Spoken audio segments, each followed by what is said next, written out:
بسم اللہ الرحمن الرحیم۔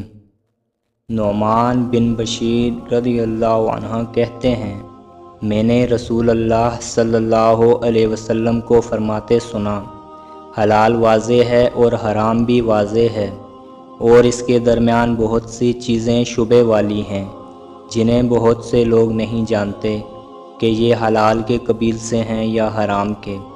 تو جس نے اپنے دین کو پاک کرنے اور اپنی عزت بچانے کے لیے انہیں چھوڑے رکھا تو وہ مامون رہا، اور جو ان میں سے کسی میں پڑ گیا یعنی انہیں اختیار کر لیا تو قریب ہے کہ وہ حرام میں مبتلا ہو جائے، جیسے وہ شخص جو سرکاری چراگاہ کے قریب اپنا جانور چرا رہا ہو، قریب ہے کہ وہ اس میں واقع ہو جائے۔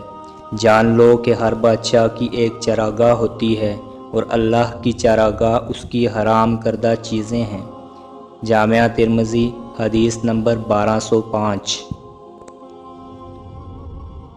عبداللہ بن مسعود رضی اللہ عنہ کہتے ہیں، رسول اللہ صلی اللہ علیہ وسلم نے سود لینے والے، سود دینے والے، اس کے دونوں گواہوں، اس کے لکھنے والے پر لعنت بھیجی ہے۔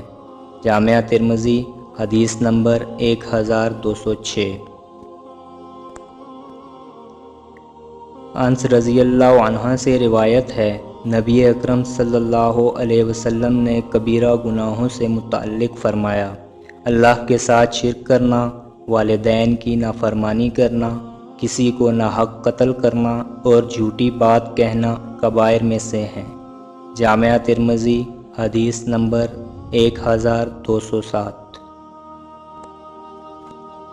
قیس بن ابی غرزہ رضی اللہ عنہ کہتے ہیں، رسول اللہ صلی اللہ علیہ وسلم ہمارے پاس تشریف لائے، ہم اس وقت سماسرہ یعنی دلال کہلاتے تھے۔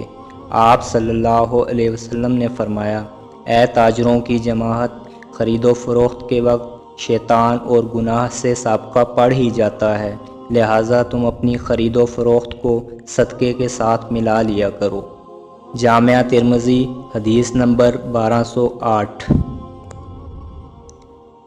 ابو سعید خدری رضی اللہ عنہ سے روایت ہے، نبی اکرم صلی اللہ علیہ وسلم نے فرمایا، سچا اور امانت دار تاجر قیامت کے دن انبیاء، صدیقین اور شہداء کے ساتھ ہوگا۔ جامعہ ترمذی حدیث نمبر 1209۔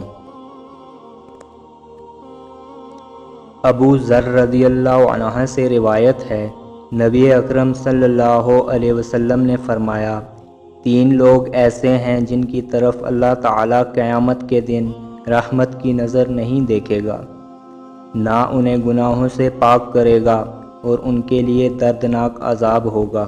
ہم نے پوچھا، اللہ کے رسول، یہ کون لوگ ہیں؟ یہ تو نقصان اور گھاٹے میں رہے۔ آپ صلی اللہ علیہ وسلم نے فرمایا، احسان جتانے والا، اپنے تہبند ٹخنوں سے نیچے لٹکانے والا، اور جھوٹی قسم کے ذریعے اپنے سامان کو رواج دینے والا۔ جامعہ ترمذی حدیث نمبر 1211۔